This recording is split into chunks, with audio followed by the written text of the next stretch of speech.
प्यारे बच्चों, मैं कासम खान स्वामी केशवानंद ऑनलाइन क्लासेज में आपका हार्दिक स्वागत करता हूं। तो कल मैंने आपको वैदिक विधि से सरल समीकरणों का हल समझा रहा था। तो उसमें जो पहली विधि है सूत्र परावर्त योजत्य के द्वारा रेखिक समीकरणों का हल ज्ञात कीजिए, वो आपको मैंने समझाई थी। इसके बाद उसमें एक विधि और है सूत्र शून्यम साम्य समुच्चयम। इस विधि के द्वारा रेखिक समीकरणों का हल ज्ञात करना है। तो ध्यान दीजिए, जो आपके सेकंड विधि है इसमें सूत्र शून्यम साम्य समुच्चय, इस विधि के द्वारा हर साल एग्जाम में 1 नंबर का प्रश्न आता है। अगर इस वीडियो को आपने अच्छे तरीके से देख लिया तो ये समझिए 1 नंबर आपका पक्का हो गया। या तो सूत्र परावर्त्य से जो कल समझाया था मैंने आपको, या फिर सूत्र शून्यम साम समुच्चय जो आज मैं आपको समझा रहा हूं, इस विधि पर आधारित 1 नंबर का सवाल हर साल एग्जाम में आता है, सेकंड सवाल। तो ध्यान दीजिए, सूत्र शून्यम साम्य समुच्चय, सूत्र शून्यम साम्य समुच्चय, इसमें 6 अनुप्रयोग है। कितने अनुप्रयोग है? 6। पहला जो अनुप्रयोग है, पहला अनुप्रयोग, यदि समीकरण के प्रत्येक पद में, यदि समीकरण के प्रत्येक पद में x समान है, यदि समीकरण के प्रत्येक पद में x समान है तो x बराबर 0, तो x का मान क्या आ जाएगा? 0 आ जाएगा। यदि समीकरण के प्रत्येक पद में x समान है, x की जगह y भी हो सकता है और कोई चर राशि हो सकती है। यदि समीकरण के प्रत्येक पद में चर राशि x समान है तो x बराबर 0, तो उसका हल क्या हो जाएगा? 0 हो जाएगा। क्या हो जाएगा? 0। यानी सभी पदों में क्या हो? चर राशि हो। सभी पदों में क्या हो? चर राशि, यानी x हो। सभी पदों में क्या हो? x। तो ऐसी स्थिति में x का जो मान है वो क्या आएगा? 0 आएगा। क्या आएगा? 0। जैसे मैं आपको एक एग्जांपल से समझा रहा हूं, समीकरण 12x प्लस 3x बराबर 4x प्लस 5x। समीकरण 12x प्लस 3x बराबर 4x प्लस 5x। यहां देखिए चारों पदों में 12x है, 3x है, 4x है और 5x, सभी पदों में क्या समान है? x है। सभी पदों में क्या आ रहा है? x आ रहा है। तो आपको ज्यादा सोचने समझने की जरूरत नहीं है। तो ऐसी स्थिति में x का मान क्या होता है? 0 होता है। तुरंत आपको उत्तर लिखना है x बराबर 0, क्योंकि सभी पदों में x क्या है? समान है। सभी पदों में x क्या है? समान है। दिखाई दे रहा है आपको? इसमें भी x है, इसमें भी x है, इसमें भी x है और इसमें भी क्या है? x है। इसलिए x बराबर 0। दूसरा जो अनुप्रयोग है, दूसरा जो अनुप्रयोग है, तो सेकंड अनुप्रयोग क्या कह रहा है? एक घातीय समीकरण के दोनों पक्षों में, एक घातीय समीकरण के दोनों पक्षों में स्वतंत्र पद समान है। एक घातीय समीकरण के दोनों पक्षों में स्वतंत्र पद यानी अचर पद। स्वतंत्र पद का मतलब होता है अचर पद। अगर स्वतंत्र पद समान है तो चर राशि का मान 0 होता है। ऐसी स्थिति में भी चर राशि का मान क्या होता है? 0 होता है। तो ध्यान दीजिए, इधर एग्जाम्पल है आपका x plus 3 plus 2x plus 5 plus 4 बराबर 2 इंटू ब्रैकेट में x प्लस 6। तो यहां पर सभी में प्लस का योग है, तो 3 और 5 8। केवल आपको अचर पद देखना है। तो 5 और 3 8, 8 और 4 12। इधर देखिए अचर पद क्या आएगा? 6 को गुणा करेंगे 2 से तो क्या आएगा? 12 आएगा। तो दोनों पक्षों में अचर पद कैसा है? समान है। 12 आ रहा है, इधर भी 12 आ रहा है और बाएं पक्ष में भी 12 आ रहा है और दाएं में भी 12 आ रहा है। तो ऐसी स्थिति में x का मान क्या हो जाएगा? 0 हो जाएगा। इसी तरह एक एग्जांपल और समझा रहा हूं आपको, x प्लस 1, x प्लस 9, दूसरी तरफ x प्लस 3, x प्लस 3। केवल आपको अचर पद देखना है। तो यहां देखिए 9 का गुणा 1 से करेंगे तो क्या आएगा? 9 आएगा। और इधर 3 का गुणा 3 से करेंगे तो क्या आएगा? 9 आएगा। तो ऐसी स्थिति में भी x का मान क्या हो जाएगा, 0 हो जाएगा। जब दोनों पक्षों में अचर पद समान हो तो x का मान क्या होता है, 0 होता है।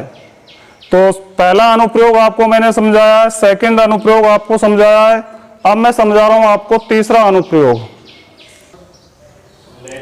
देखिए बच्चों, आपका तीसरा अनुप्रयोग है, यदि समीकरण में दो भिन्नों के अंश, यदि समीकरण में दो भिन्नों के अंश परस्पर समान हो, यदि समीकरण में दो भिन्नों के अंश परस्पर समान हो तो उनके हरों का योग शून्य बराबर रखकर चर राशि का मान ज्ञात किया जाता है। सीधी सी बात है, आपको सिर्फ समीकरण पर ध्यान देना है।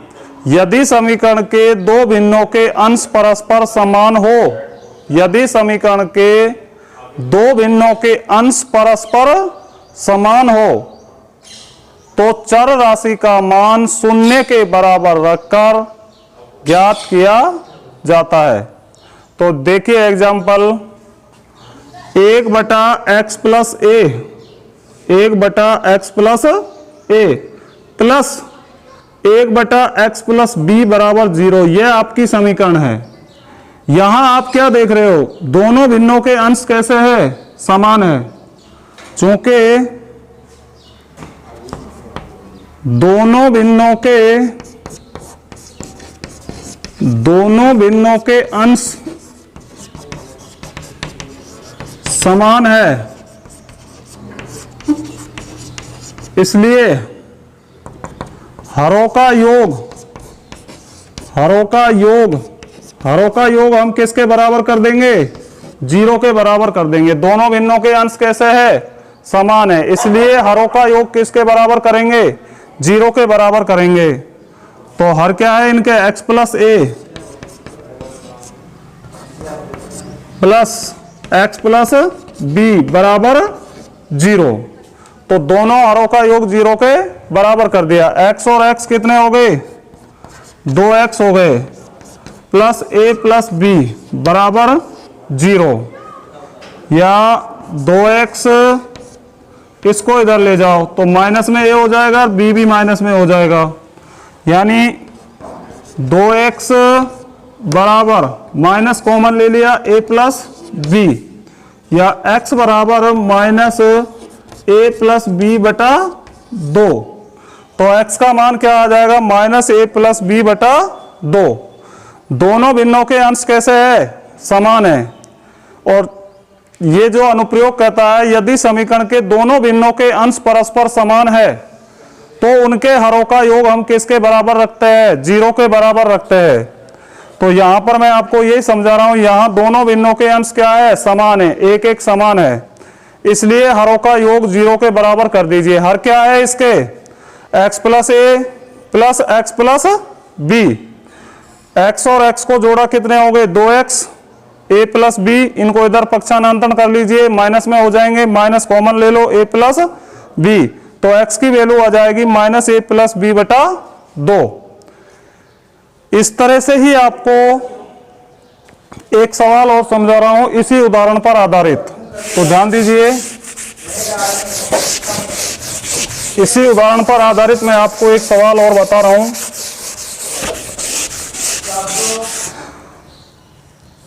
m अपॉन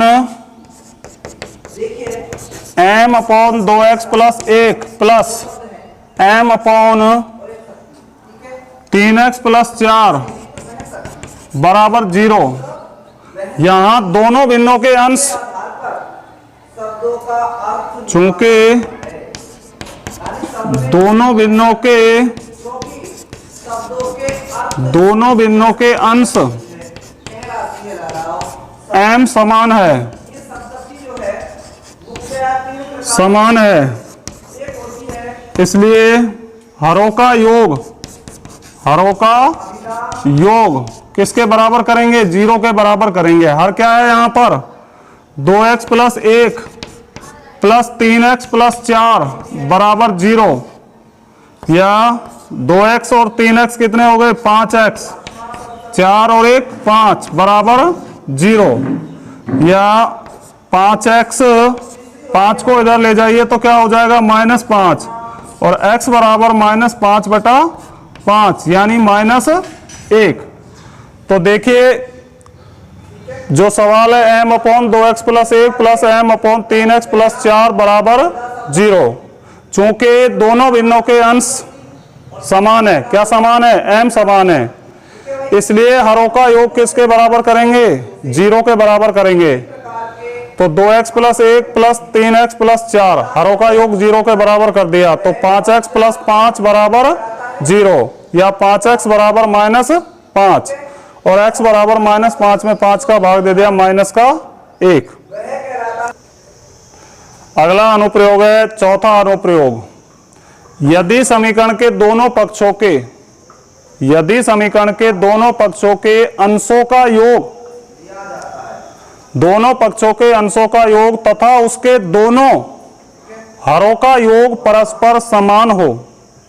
यदि समीकरण के दोनों पक्षों के अंशों का योग तथा उसके दोनों हरों का योग परस्पर समान हो, या दोनों योग एक निश्चित अनुपात में हो, या तो समान होने चाहिए या दोनों योग एक निश्चित अनुपात में होने चाहिए, एक निश्चित रेशो में होने चाहिए, तो किसी भी योग को शून्य के बराबर रखकर चर राशि का मान ज्ञात किया जाता है। तो चौथा अनुप्रयोग क्या है, यदि समीकरण के दोनों पक्षों के अंशों का योग अथवा दोनों हरों का योग समान हो या एक निश्चित अनुपात में हो, तो किसी भी योग को हम शून्य के बराबर रखकर चर राशि का मान ज्ञात करते हैं। तो एक एग्जांपल मैं देकर समझा रहा हूं, जैसे 2x + 3/2x + 5 बराबर 2x + 5/2x + 3, इसको सरल करना है तो हमें अनुप्रयोग के आधार पर अंशों का योग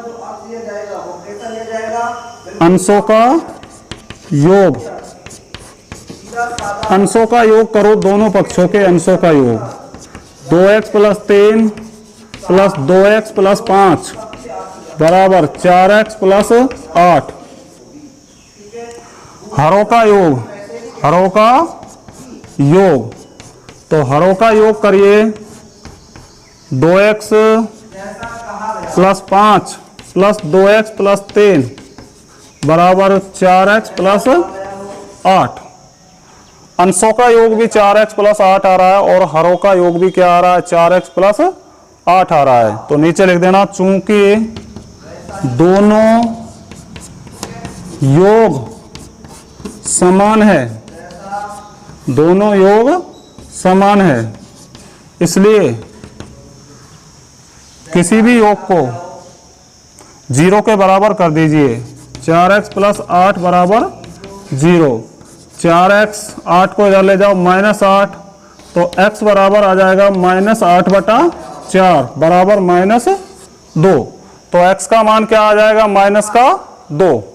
इसी अनुप्रयोग पर आधारित एक एग्जांपल और आपको मैं समझा रहा हूं। 3x + 4 अपॉन 6x + 7 बराबर x + 1 बटे 2x + 3। ध्यान दीजिए, यहां पर तो अंशों का योग और हरों का योग दोनों समान आ गए, आपने अनुप्रयोग लगा दिया, 0 के बराबर कर दिया। इसमें एक कंडीशन और है कि समान होने चाहिए या एक निश्चित अनुपात में होना चाहिए। तो निश्चित अनुपात का यहां समझ लीजिए, यहां देखो हम अंशों का योग करेंगे, अंशों का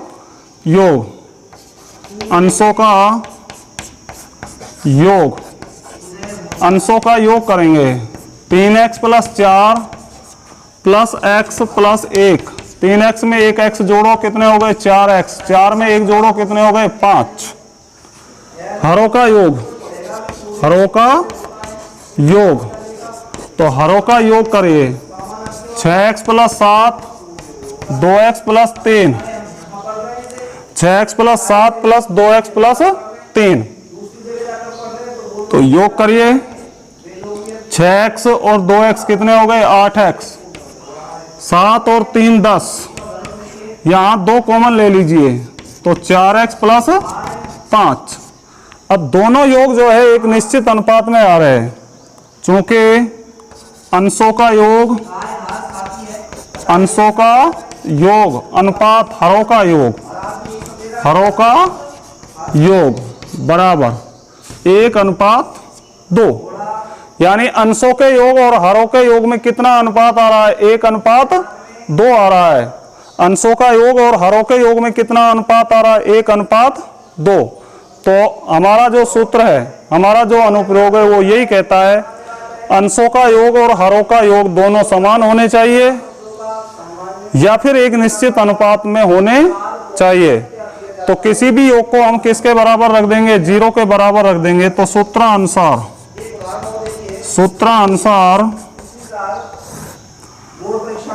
4x प्लस 5 बराबर 0 या 4x बराबर -5 और x बराबर -5/4, तो x की वैल्यू क्या आ जाएगी? -5/4। तो अंशों का योग या तो समान होना चाहिए चौथे अनुप्रयोग में, या अंशों का योग हरों के योग के समान होना चाहिए, या दोनों योग जो है वो एक निश्चित अनुपात में होने चाहिए। तो इस तरह से आपको अनुप्रयोग 4 से इस समीकरण का हल ज्ञात करना है। इसके बाद है आपका अनुप्रयोग नंबर 5। अनुप्रयोग नंबर 5 समझिए।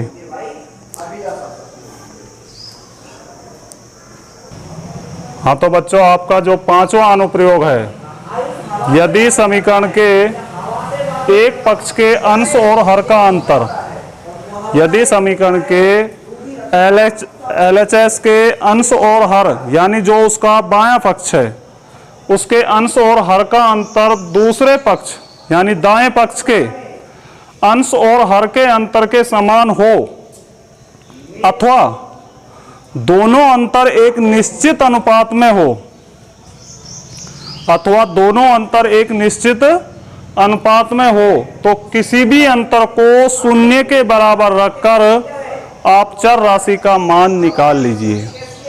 क्या देखना है आपको? LHS के अंश और हर का अंतर RHS के अंश और हर के अंतर के समान हो या एक निश्चित अनुपात में हो, तो आप किसी भी अंतर को 0 के बराबर रखकर चर राशि का मान ज्ञात कर सकते हैं। जैसे आपको मैं एक उदाहरण देकर समझा रहा हूं, ध्यान दो इधर। 5x प्लस 7, ध्यान से समझिए। 5x plus 7 upon 2x plus 1 equal to x plus 1 बराबर 3x प्लस 5। आपको क्या देखना है? इसमें दोनों अनुप्रयोग लग सकते हैं, चौथा अनुप्रयोग की भी संभावना है और 5वें अनुप्रयोग की भी। तो चौथे अनुप्रयोग की जांच कर लेंगे।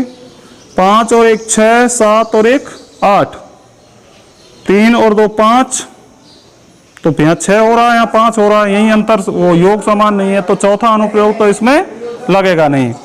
अब हम इसके अंश और हर का अंतर निकालेंगे। तो LHS के अंश व हर का अंतर, अंश व हर का अंतर निकाल के देखो। 5x प्लस 7 में से माइनस कर देंगे 2x प्लस 1 को, तो 2x और प्लस 1 भी माइनस का हो जाएगा, तो यह आ जाएगा 5 में से 2 घटाइए 3x और 7 में से 1 घटाइए क्या आएगा? 6, 3x प्लस 6। हम इसको ये भी लिख सकते हैं 3 कॉमन आ गया, x प्लस 2। इसके बाद RHS के अंश और हर का अंतर निकाल लीजिए। RHS के अंश व हर का अंतर, अंश व हर का अंतर, तो ध्यान दीजिए यहां पर अंश क्या है? x प्लस 1 और हर क्या है? 3x plus 5। आपको एक बात ध्यान रखनी है, यदि x का गुणांक अंश में बढ़ा है तो अंश में से हर को घटा दीजिए, और अगर हर में बढ़ा है तो हर में से अंश को घटा दीजिए। तो कौन सा बढ़ा है? हर का, x का गुणांक बढ़ा है 3, तो 3x प्लस 5 इसमें से माइनस कर देंगे x प्लस 1 को, तो x माइनस 1 बराबर 3 में से 1 x घटाओ 2x और 5 में से 1 घटाओ 4, 2 क्या आ जाएगा, कॉमन आ जाएगा, x प्लस 2, 2 क्या आ जाएगा, कॉमन आ जाएगा, x प्लस 2।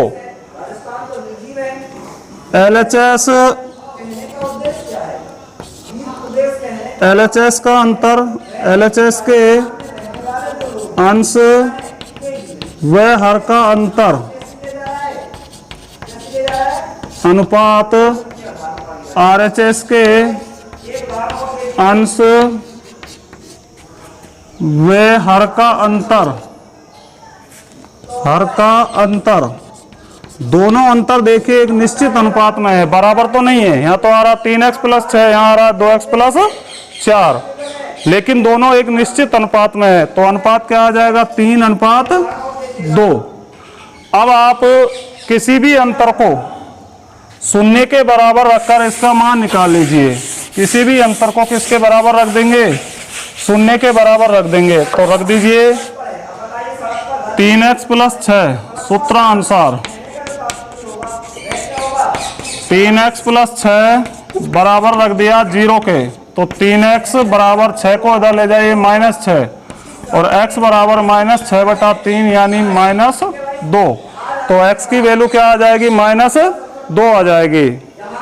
फिर एक बार समझ लीजिए, LHS के अंश और हर का अंतर निकाल लो, क्या आ रहा है 3x प्लस 6, 3 कॉमन आ गया, x प्लस 2। इसके बाद RHS के अंश और हर का अंतर निकाले, 3x प्लस 5 में से माइनस कर देंगे x प्लस 1 को, तो यह आ जाएगा 2x प्लस 4, 2 कॉमन आ गया, x प्लस 2। दोनों अंतर जो है वो समान तो नहीं है, और जब समान नहीं है तो एक निश्चित अनुपात में देखिए, तो इनका अनुपात क्या आ जाएगा, 3:2। और अब किसी भी अंतर को आप 0 के बराबर रखकर चर राशि का मान निकाल लीजिए। 3x प्लस 6 बराबर 0, 3x बराबर -6 और x बराबर -6/3, तो x का मान क्या आ जाएगा, -2।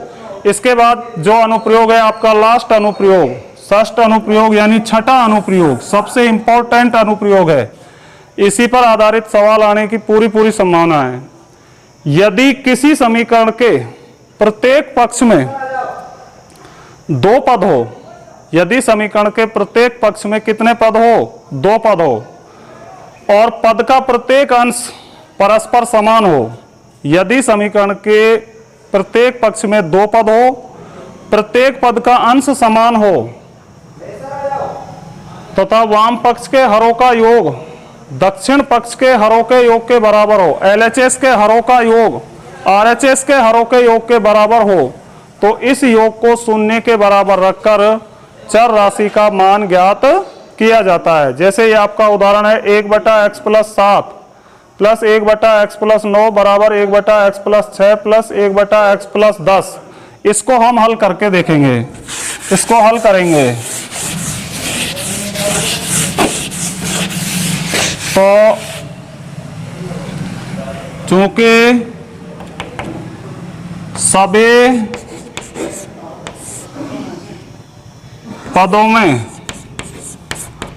पदों में अंश समान है, सभी पदों में अंश समान है, इसलिए LHS के हरों का योग, LHS के हरों का योग कर लीजिए, x plus 7 plus x plus 9, x और x 2x हो गए और 9 और 7 16, तो 2x प्लस 16 आ गया। अब RHS के हरों का योग भी कर लो, RHS के हरों का योग, तो RHS के हरों का योग करिए, RHS के हरों का योग आ जाएगा x plus 6 plus x plus 40, तो कितना आ जाएगा, x और x 2x हो गए 10 है ये, x और x कितने हो गए 2x, 10 और 6 कितने हो गए 16। सभी पदों में अंश क्या है, समान है, हरों का योग भी कैसा आ रहा है, समान आ रहा है, तो इस योग को किसके बराबर रखेंगे, 0 के बराबर रखेंगे। सूत्रानुसार 2x प्लस 16 बराबर 0 या 2x बराबर -16 और x बराबर -16 बटा 2, यानी x का मान क्या आ जाएगा, -8 आ जाएगा। तो इस तरह से आपको छठे अनुप्रयोग से समीकरण का हल जो है वो ज्ञात करना है।